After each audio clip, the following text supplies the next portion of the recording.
además de un servidor, Dania Quintanilla, Saraí Sosa, Laura Gómez, Víctor Arredondo, Génesis, sí, y sin la participación de todos ellos, pues no sería posible llevar a cabo estas serie de sesiones. Y pues pasemos entonces a la presentación del ponente del tema teórico.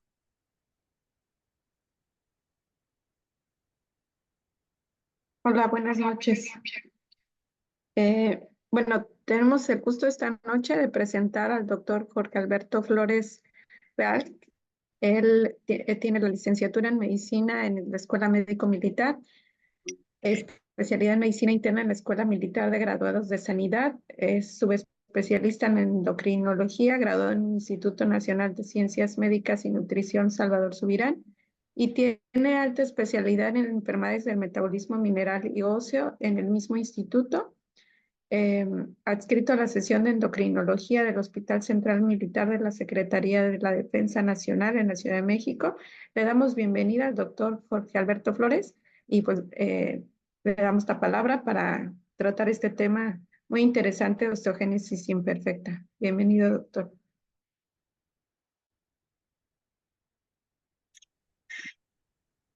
Sí, hola, buenas noches. ¿Me podrían permitir compartir pantalla, por favor? Mm,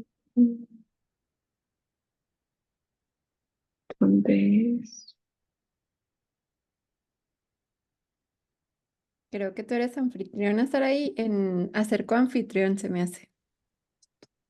¿Dónde? Mm,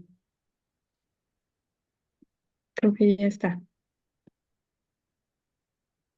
Ya está. A ver.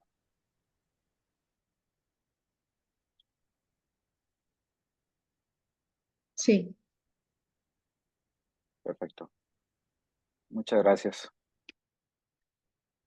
Bueno, buenas noches a todos. El día de hoy vamos a ver un tema importante, relevante hasta cierto punto, porque es una de las enfermedades que suelen ser subdiagnosticadas en muchos de los casos. Y pues vamos a hablar un poco de la enfermedad de los huesos de cristal. Esta es la agenda. Vamos a empezar con la definición de la osteogénesis imperfecta y otros rubros que vamos a tratar. Por definición, la osteogénesis imperfecta es una displasia esquelética, fenotípica y genéticamente heterogénea. Y esto tiene que ver básicamente con las características que va a manifestar no solamente a nivel óseo, sino también a nivel de otras estructuras, en las cuales incluso inicialmente se estableció como prácticamente parte de la clasificación inicial, allá por el año 1979 por Silence. Pero únicamente de manera inicial se había establecido que la osteogénesis imperfecta era un defecto del colágeno tipo 1. Sin embargo, ya con los avances posteriores que se establecieron, se logró ver que había otras alteraciones importantes que tenían que ver no solamente con la cantidad de colágeno que podía producir la persona afectada, sino también con defectos en el mismo, defectos en su plegamiento, defectos en el procesamiento transduccional y también en la mineralización ósea y la diferenciación de los osteoblastos. Esto establecido a través de otras vías. Y aunque la manifestación clínica primaria suele ser siempre la afectación esquelética, se considera un trastorno generalizado del tejido conectivo. Y esto tiene que ver con sus otras manifestaciones, que pueden ir desde manifestaciones a nivel de la esclerótica hasta las cardíacas. Y muchas de las veces no se van a presentar en todos los casos. Habitualmente estamos acostumbrados a saber que existen unos cuantos tipos de osteogénesis imperfecta, pero realmente la variedad es bastante amplia. Y se considera también un paradigma en la cuestión de la base molecular para entender la fisiopatología de la osteoporosis misma, ¿sí? Y sobre todo por las vías que pueden estar afectadas en estos casos. Y vamos a hablar un poco del colágeno para entender un poco la osteogénesis imperfecta. Y este es un componente estructural de la matriz extracelular del tejido conectivo. Se sabe que es la proteína más abundante en el cuerpo humano y de los animales y proporciona soporte y resistencia a prácticamente todos los tejidos. Es sintetizada en el retículo endoplásmico en forma de una molécula precursora tras el ensamblaje de dos cadenas peptídicas de procolágeno alfa 1 y alfa 2 en una triple hélice, que regularmente vamos a encontrar alteraciones en el caso de la osteogénesis imperfecta, propiamente en las moléculas de colágeno, que tienen que ver desde alteraciones como tal en la cantidad de colágeno que se va a producir, hablando, por ejemplo, de la osteogénesis imperfecta tipo 1, así como alteraciones en la estructura propia del colágeno, donde va a haber modificaciones en la cadena de aminoácidos que le van a conferir propiedades pues, ineficaces para mantener la estructura a nivel óseo y a nivel de otros tejidos. La mayoría de los estudios, hablando de prevalencia, toman en cuenta las alteraciones presentes al nacimiento, pasando por alto las variantes más leves. De ahí que la osteogénesis imperfecta muchas veces va a pasar desapercibida en muchos de los casos, manejándose como una osteoporosis tal vez de inicio temprano, que de hecho una de las variantes así se manifiesta como una osteogénesis de inicio, osteoporosis, perdón, de inicio temprano, en el cual la vía afectada pues suele ser una vía en este caso la WNT, que se puede presentar alguna mutación en la osteogénesis imperfecta tipo 15 o en la osteogénesis imperfecta tipo 20, inclusive, donde las osteoporosis de aparición temprana muchas veces pasan desapercibidas, simplemente se considera o se trata más bien como si fuera una osteoporosis posmenopáusica cuando realmente no lo es. Una estimación razonable de la osteogénesis imperfecta, que aquí es de manera subjetiva porque muchos de estos casos no se diagnostican o simplemente pasan desapercibidos a lo largo de la vida, y es que llega a afectar a 1 de cada 10,000 individuos. No se han encontrado diferencias entre ambos sexos y la mayoría de los pacientes suelen ser heterocigotos para mutaciones en COL1A1 y COL1A2. La osteogénesis imperfecta puede darse como un trastorno autosómico dominante, también como un trastorno autosómico recesivo o recesivo también ligado al cromosoma X. Y en la mayoría de los casos, estamos hablando de cerca de un 85-90% de este tipo de mutaciones suelen ocurrir en los genes que acabamos de mencionar, el COL1A1 y el COL1A2, que tienen que ver con el colágeno tipo 1.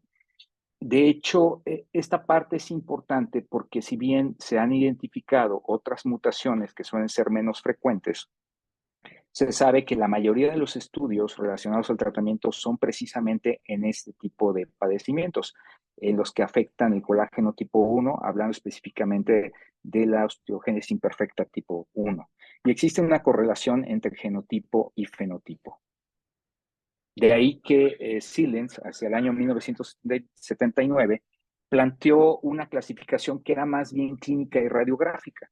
¿Sí? Aquí podemos ver en estas imágenes, por ejemplo, la osteogénesis imperfecta tipo 1, donde el individuo puede alcanzar una estatura normal, puede simplemente no presentar alteraciones significativas. Son los clásicos pacientes en los que solemos observar esqueras azules, sin tanto riesgo o sin haber presentado realmente fracturas en huesos largos o fracturas por fragilidad. De ahí que muchas veces es subdiagnosticado este problema.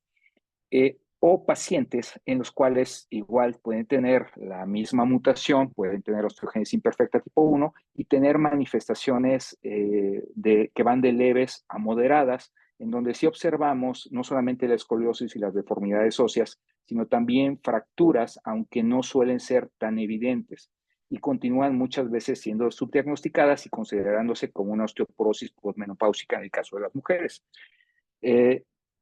Tenemos otras variantes que suelen ser más agresivas, como en el caso de la osteogénesis imperfecta tipo 3, tipo 4, donde en el tipo 4 no vamos a encontrar como tal las escleras azules, no así en la tipo 3, y la tipo 2, que es una variante letal, que prácticamente la mayoría de los individuos afectados suelen fallecer incluso en útero o al nacimiento. Se sabe que ya con los tiempos posterior a la clasificación de Silence, se observó que no solamente se trataba de una alteración en en el colágeno tipo 1, ¿sí? No solamente era esta mutación la que se llegaba a presentar, sino que había otro tipo de alteraciones, como alteraciones en el desarrollo de los osteoblastos, en la diferenciación de los mismos, alteraciones en la mineralización ósea, y otras alteraciones que tenían que ver con el procesamiento del colágeno, que a final de cuentas producían un fenotipo bastante parecido al inicial descrito por Silence. De ahí que tenemos las primeras 4, incluso 5, osteogénesis imperfectas, en donde tenían que ver básicamente con la producción del colágeno y con alteraciones en su estructura, que generaban fenotipos donde la principal afectación, desde luego, era la ósea, pero había alteraciones también en las escleras. De hecho, fue algo muy característico en la descripción inicial de este padecimiento. Asimismo, conforme fueron avanzando y descubriéndose otras alteraciones genéticas con el paso del tiempo, se observó que también había alteraciones, había algunos otros genes que codificaban para alteraciones en la mineralización de la matriz extracelular ósea, y otras que desde luego seguían afectando el colágeno, y de ahí que se describieron bastantes tipos de osteogénesis imperfecta. Hasta la actualidad se conocen 20 tipos, en los cuales lo característico es la deformidad ósea, las fracturas a edad temprana, la fragilidad que se puede presentar. Algunos sí llegan a presentar alteraciones en la esclerótica, que eso es muy característico, y a lo mejor tenemos eso en mente, que siempre vamos a encontrar las escleras azules, pero no es así en todos los casos. Sí, específicamente son en algunos tipos. Aquí les presento esta tabla, por ejemplo, donde vienen todos los tipos hasta ahorita descritos, donde observamos el defecto genético en el cual se centra la alteración.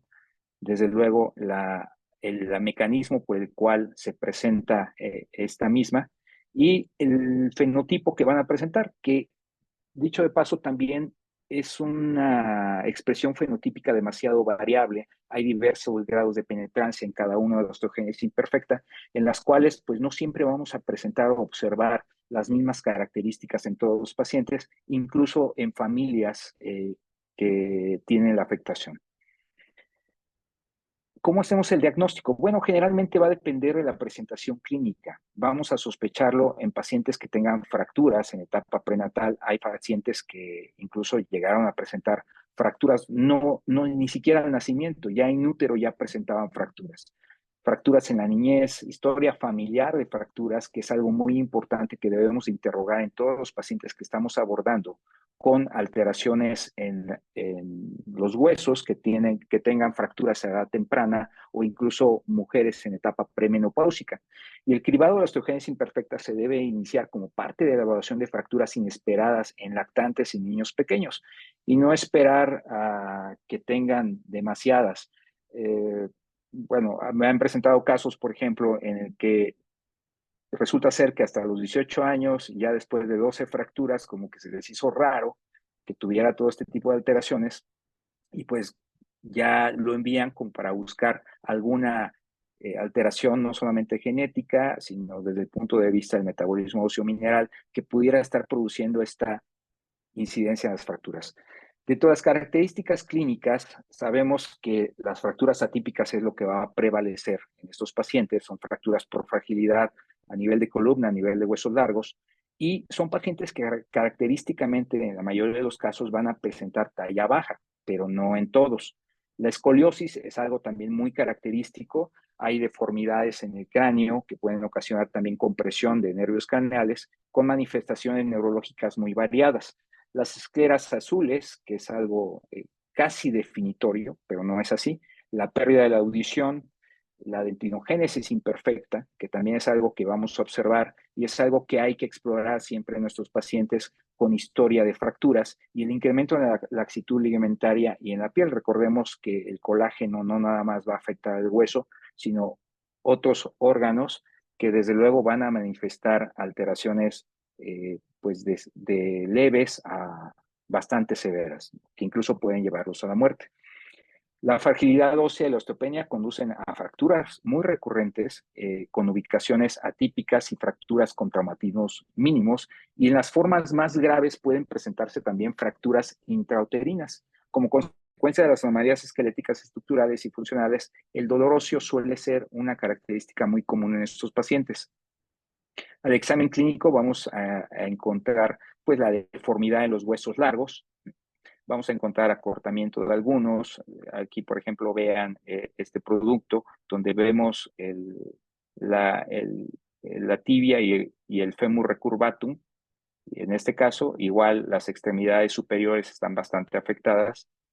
Y en la parte de abajo observamos un paciente con dentinogénesis imperfecta, donde son huesos quebradizos, dientes quebradizos, dientes bastante frágiles, en los cuales va a requerir un tratamiento por odontología, en el que se va a requerir tratamiento con algunas terapias muy específicas por parte del odontólogo. En la osteogénesis imperfecta, el grosor del hueso va a tener un tamaño externo más pequeño debido a la lenta formación del hueso periódico. Las trabéculas también se reducen y suelen ser anormalmente delgadas, de ahí que podemos observar bastantes fracturas a nivel del tejido trabecular, ¿sí? A nivel de columna, también a nivel de los huesos largos observamos un adelgazamiento muy importante. Esto desde luego a nivel radiológico se puede observar. Y los osteoblastos van a producir menos hueso de lo normal. La tasa global de la formación ósea suele ser mucho más baja que lo normal, no así la actividad osteoclástica. La actividad osteoclástica suele estar incrementada, de ahí que los marcadores de resorción ósea suelen estar incrementados muy por encima de los marcadores de formación. Las pruebas mecánicas muestran que también este hueso suele ser menos rígido, lo que le permite doblarse con menos fuerza y reducir la carga para alcanzar un punto de deformidad o fractura, y estas características contribuyen a la exacerbación de la misma deformidad, que es muy característica. El hueso en la osteogénesis imperfecta suele ser un hueso quebradizo y no puede disipar la energía de manera eficiente. De ahí que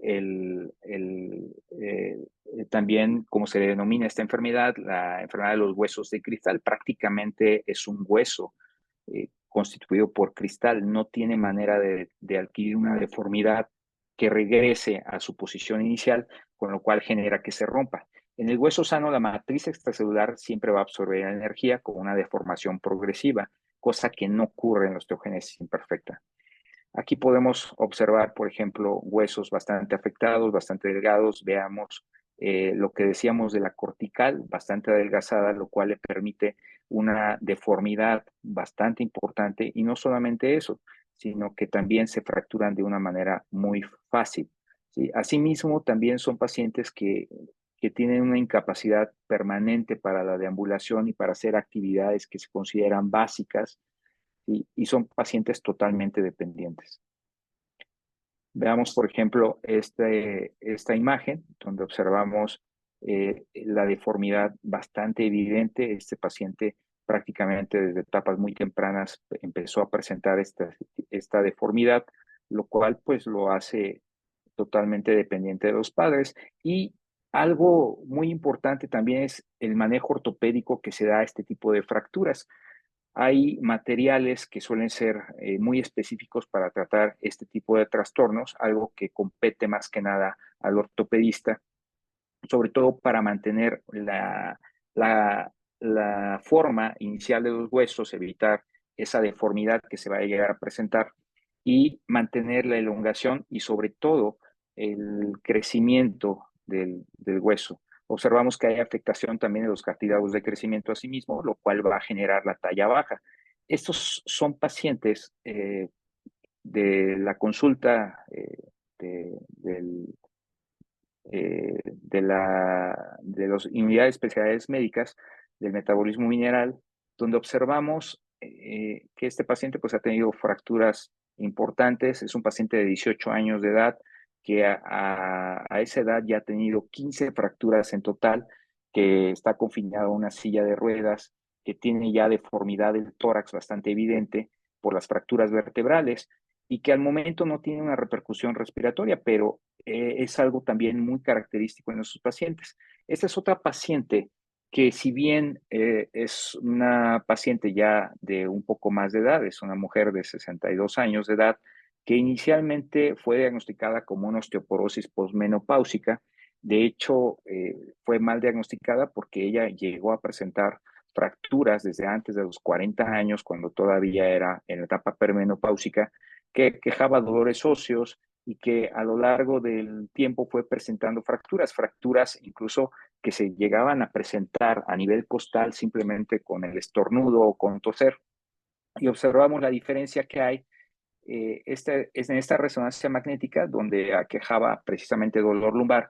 Y esto fue de 2003 y esto fue aproximadamente 10 años después, donde observamos las fracturas que tiene ya en ese momento. Para este entonces la paciente tenía alrededor de 50 años y vean ustedes la cantidad de fracturas que presentaba. Esta paciente tuvo una mutación en el gen que codifica para WNT1 y alteraba la vía de la esclerostina y que de alguna manera presentaba fracturas, pero al ser una mutación heterocigota no se puede considerar como tal una osteogénesis imperfecta. ¿Sí? Se considera o se categoriza como una osteoporosis de inicio temprano, pero de todas maneras la incapacidad que le genera esta alteración es bastante importante.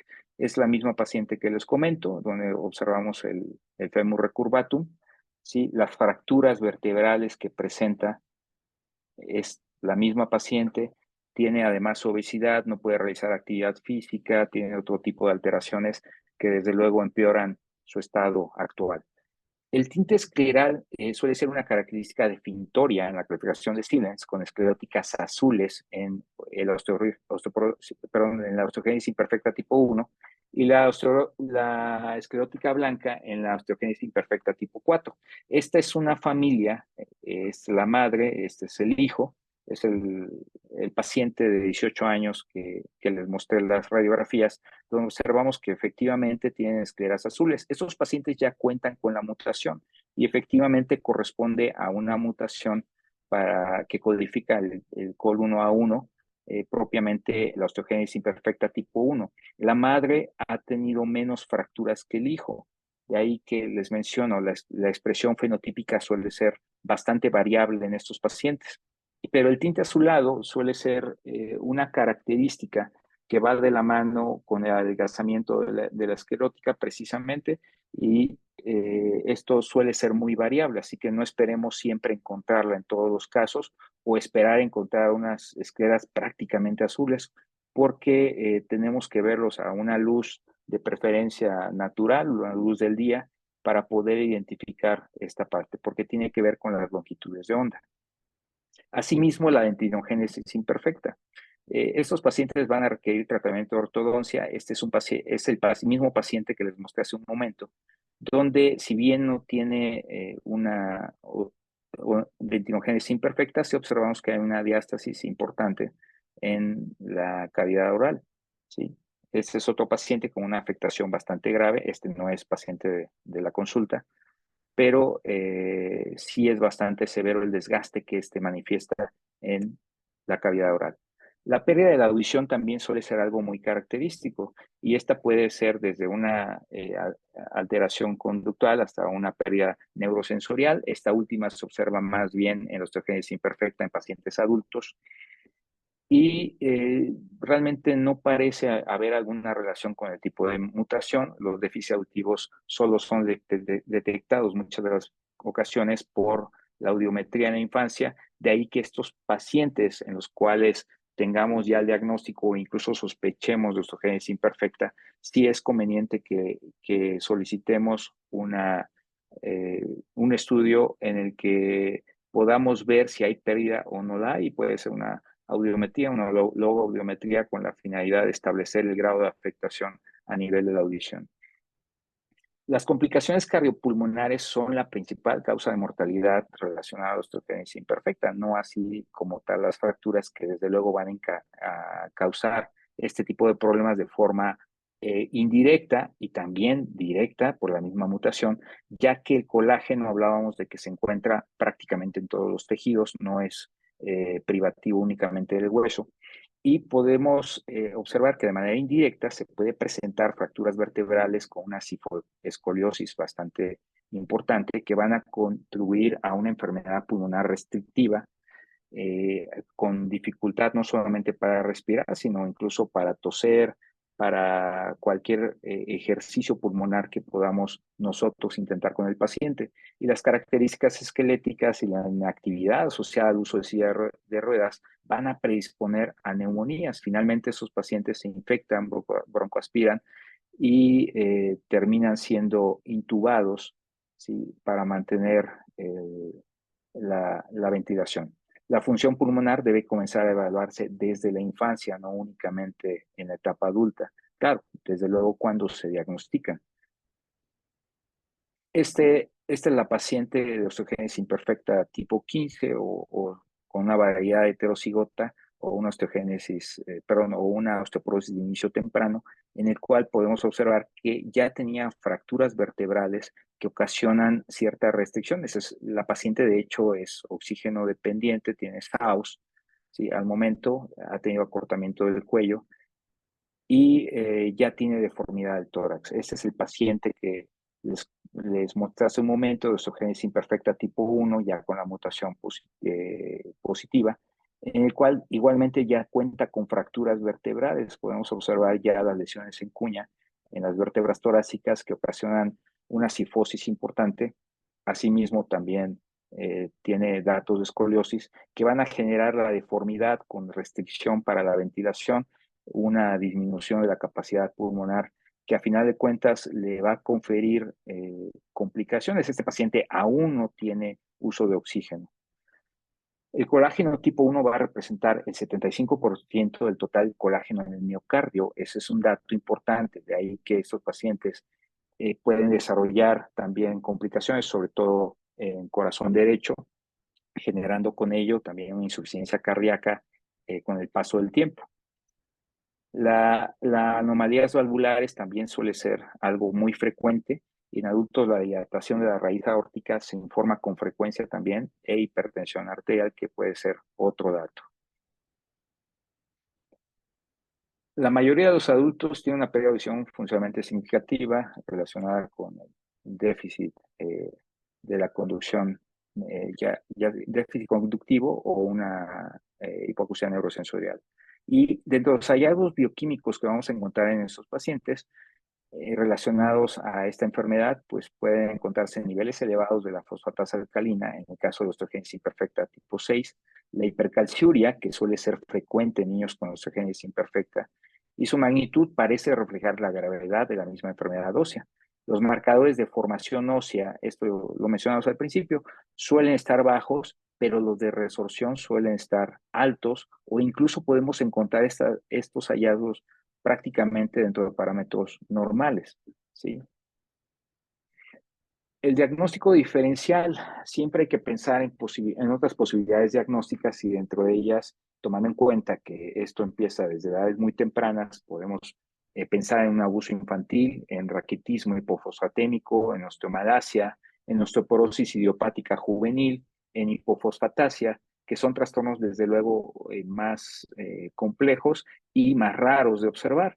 En la hipofosfatasia, pues también podemos encontrar anormalidades dentales y otras displasias óseas, como la enfermedad de Payet juvenil, el síndrome de osteoporosis pseudoglioma, etc. Prácticamente estamos hablando de la displasia más frecuente que vamos a observar. Estas últimas, hablando de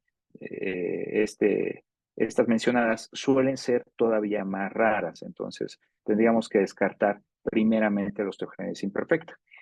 El tratamiento es algo controvertido, dado que esta enfermedad como tal no tiene una cura. Todas las terapias farmacológicas que se utilizan actualmente para tratar la osteogénesis se desarrollaron inicialmente para tratar la osteoporosis.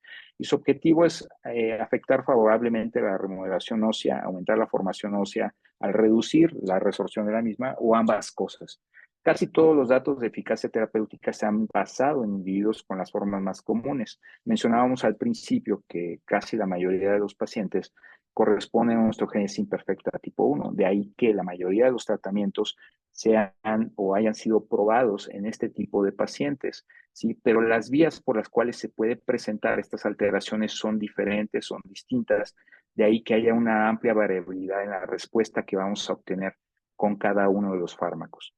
Y primeramente tenemos a los glifosfonatos, que han sido siempre la punta de lanza en los pacientes, en el tratamiento de los pacientes con osteogénesis imperfecta, donde vamos a observar su uso desde etapas muy tempranas, desde la infancia, se ha probado, donde sí reduce de alguna manera la incidencia de fracturas, aunque no tan de forma significativa en todos los pacientes. Podemos observar también un aumento de la densidad ósea y un aumento en la calidad de vida. Sin embargo, no es en todos los pacientes que se puede llegar a presentar.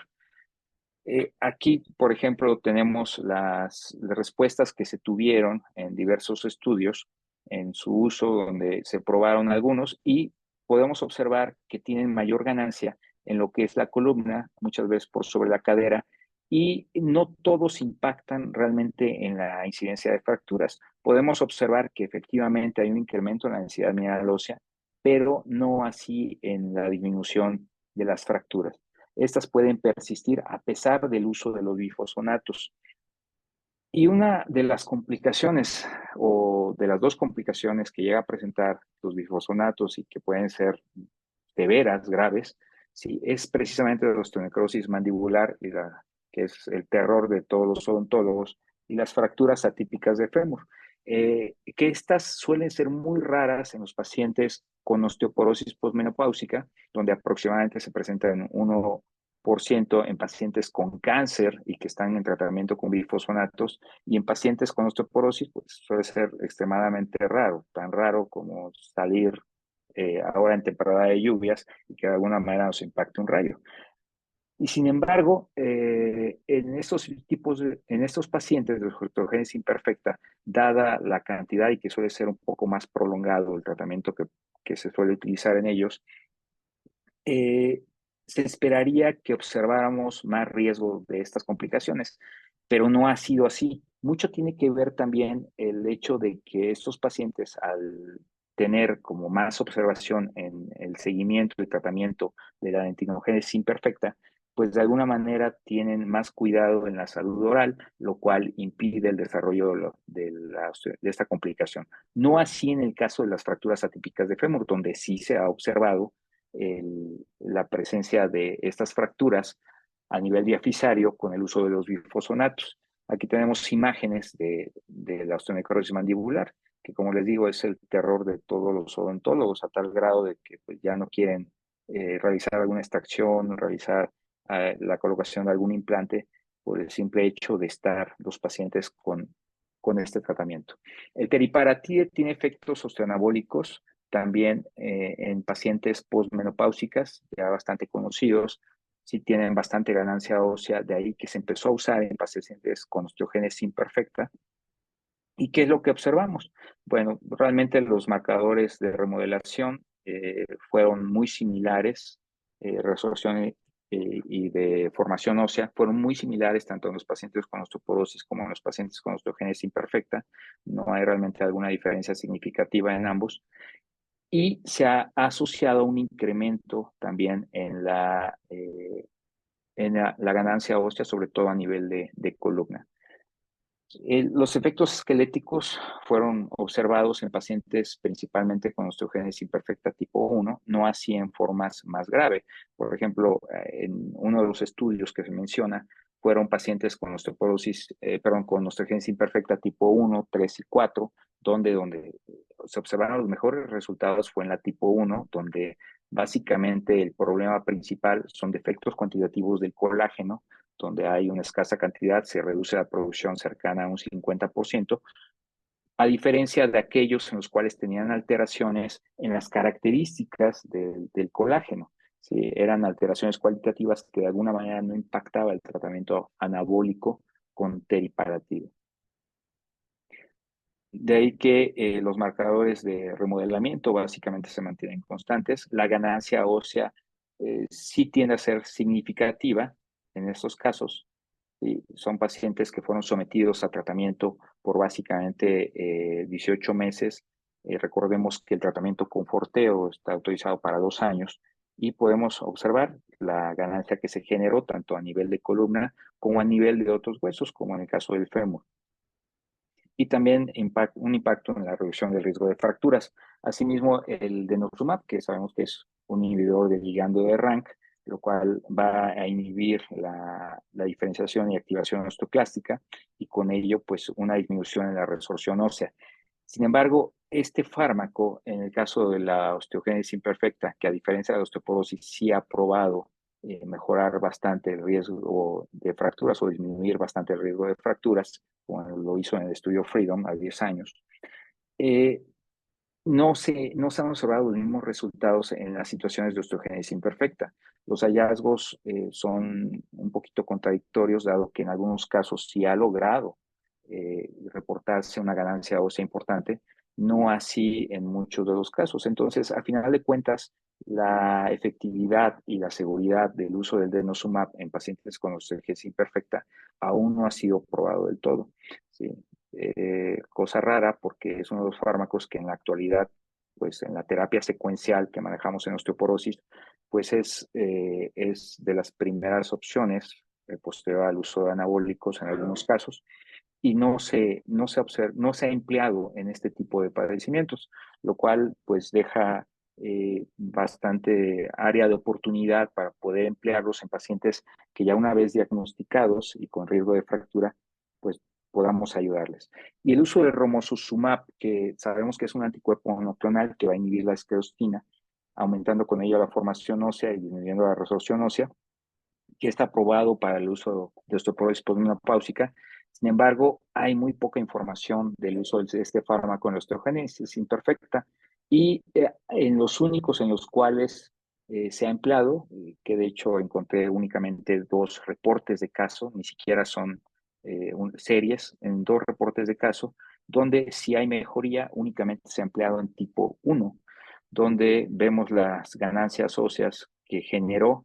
Recordemos que el romosozumab se emplea de manera mensual por 1 año de tratamiento. Esto es la ganancia ósea generada y detectada después del uso del romosozumab a través del DEXA, ¿sí? Tanto en cadera como en columna. Y vemos que la ganancia, pues a final de cuentas, fue bastante significativa en ambos casos. Y otros tratamientos que se han llegado a emplear, pues son los estrógenos y raloxifeno, donde en el caso de las mujeres, donde no se recomienda realmente para este tipo de padecimientos el uso de la testosterona. En el caso de los varones, el cetuximab, que es otro anticuerpo monoclonal que tiene que ver con la vía WNT y que hasta ahorita suena bastante prometedor. Es posible que en un futuro podamos utilizarlo específicamente para osteogénesis imperfecta y también los inhibidores del factor de crecimiento transformante beta que también continúan en investigación para el uso de estos fármacos en osteogénesis imperfecta. De las conclusiones, al final de cuentas, tenemos que la osteogénesis imperfecta es una displasia esquelética hereditaria asociada a fragilidad ósea, deficiencia de crecimiento y algunas características secundarias variables, que básicamente es la expresión fenotípica muy amplia. Podemos encontrar los datos muy característicos que acabamos de mencionar, podemos encontrar únicamente las alteraciones óseas, que es un trastorno relacionado con el colágeno y que es causado por defectos no solamente en la estructura, sino también en genes que afectan el plegamiento, la modificación y procesamiento post-transduccional de colágeno, así como la mineralización ósea y la diferenciación de los osteoblastos. Ya no nos centremos únicamente en la definición inicial que se había hecho hasta la osteogénesis imperfecta tipo 4. Los defectos directos en estructura o cantidad de colágeno de tipo 1 causan de 85 al 90% de los casos, ¿sí? De ahí que el otro 10-15% de las osteogénesis imperfectas sean todavía más raras de documentar. Y aquí característicamente, de acuerdo al defecto y a la vía afectada, puede que algunos fármacos nos sirvan como terapia dirigida hacia ese tipo de osteogénesis imperfecta, pero aún falta bastante investigación al respecto. Continúa siendo un trastorno subdiagnosticado, Muchas veces no se detecta, hablando de variantes bastante leves o de expresiones fenotípicas leves, en los cuales encontramos hasta en etapas adultas la presencia de fracturas o el inicio de aparición de fracturas, pero siempre tener en mente que existe la posibilidad de que se pueda tratar de este trastorno. Eh, Lamentablemente, sé que no en todos los centros disponemos de un servicio de genética donde podamos tener oportunidad de analizar el exoma dirigido o un exoma completo en algunos de los casos para buscar este tipo de alteraciones. La terapia farmacológica actual va a incluir bifosfonatos con resultados variables, el uso de anabólicos óseos, como en el caso del teriparatide, que también tiene resultados muy variables, y el romosozumab, que suena bastante prometedor para el tratamiento de estos pacientes. En la actualidad tenemos una paciente, la que mencionábamos, en la cual salió con una mutación de WNT1, que es la misma que corresponde para el caso de la osteogénesis imperfecta tipo 15, y que planeamos, o ya iniciamos, mejor dicho, el tratamiento con romosozumab en espera de que al inhibir la esclerostina, que es la vía que se supone que está afectada en este padecimiento, podamos tener una ganancia ósea importante. Ya posteriormente les estaré reportando estos hallazgos. Y eso es todo de mi parte. No sé si haya alguna pregunta. Si hay alguna pregunta de la audiencia, igual pueden abrir su micrófono. Todavía nos quedan unos minutitos que podríamos aprovechar para las preguntas. Bien, doctor Flores, entonces el tratamiento, pues, digamos, de predilección en los niños sigue siendo los bifosfonatos. Sí, continúa siendo los bifosfonatos, desde luego. No hay mucha experiencia con el uso de anabólicos en niños, como mencionábamos hace un momento. Incluso el romosozumab son pocos casos, se ha utilizado únicamente en adultos. En los niños también se ha empleado la hormona de crecimiento. Sin embargo, los resultados que se han encontrado son muy variables en estos casos. Una de las cuestiones por las cuales se usa es porque también fortalece de alguna manera el músculo, generando con ello más resistencia ósea. Pero a final de cuentas no es tanta la ganancia que se observa a nivel óseo. Tampoco tienden este tipo de pacientes con el uso de hormona de crecimiento a generar una ganancia en talla. Eso no se ha visto mejorado con el uso de hormona de crecimiento. En la cuestión de los bifosfonatos, sí continúa siendo la piedra angular para el tratamiento en etapas tempranas. Sí, gracias, doctor. Y Ahí, perdón. en cuanto a romosozumab, pues bueno, sí hay poca experiencia. Paradójicamente, bueno, ese ya está disponible para osteoporosis porque ya tiene un buen camino, primero en investigación y luego en uso clínico, y se está investigando ahora si pudiera ser efectivo en osteogénesis imperfecta. Y un medicamento parecido, que es el cetrusumab, bueno, no un medicamento porque no está disponible todavía, pero está en Así es. desarrollo y ese sí tiene más experiencia en niños y también en adultos y está siendo desarrollado específicamente para osteogénesis imperfecta y se verá en el futuro si, suponiendo que se llegue a utilizar, que es lo más probable que se apruebe, si pudiera utilizar después para osteoporosis común y corriente. O sea, iba un camino de alguna manera eh, pues inverso al que lleva el romosozumab. El romosozumab pues se desarrolló para osteoporosis y ya está en uso clínico, es muy efectivo y ahora se quiere ver si también funciona en osteogénesis imperfecta. Y el cetrusumab se está desarrollando para osteogénesis imperfecta. Los resultados han sido muy buenos en el programa, que tienen programas de cosas espaciales, Orbit, Cosmic, Asteroid, los programas de estudios Uh-huh. clínicos.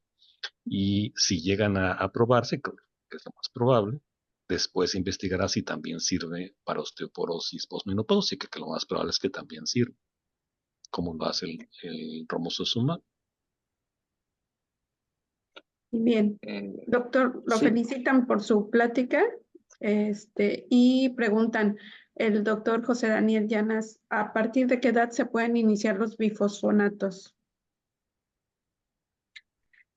Eh, pues realmente no hay como tal una edad, es el momento en que el paciente empieza a presentar las fracturas. Eso es muy variable. El uso de bifosfonatos tiene que ser ajustado. En estos casos es más bien manejo por parte de endocrinopedia en este tipo de situaciones, pero es variable, es de acuerdo a la gravedad que presenta el paciente, en el momento que empieza a presentar las fracturas. Recordemos que hay pacientes que incluso in útero comienzan a presentarlas, ¿sí? Pero todo es ajustado. Gracias. Y la doctora Alicia Yepes pregunta, ¿cómo suele comportarse la PTH en este padecimiento? La PTH, realmente los hallazgos bioquímicos no son tan variables en estos casos, no hay algún reporte que haya incremento. Incluso hay algunos casos en los cuales se reporta que los marcadores tanto de resorción como de formación ósea se mantienen normales. Claro que como mencionábamos, la mayoría o en muchos de los casos vamos a encontrar este incremento de la resorción. En el caso de la PTH como tal, no revisé que hubiera alguna alteración o no describen como tal alguna alteración, por lo cual pues no es un hallazgo muy consistente que encontremos una elevación. Esto tiene que ver seguramente con otras alteraciones. Recordemos que la PTH va a responder a otros estímulos, tanto como al calcio, como a la deficiencia de vitamina D, etcétera. Bien, gracias. La doctora Blancadela Mota lo felicita, excelente sesión, muy didáctica, muchas gracias. Y nosotros también lo felicitamos por su brillante exposición.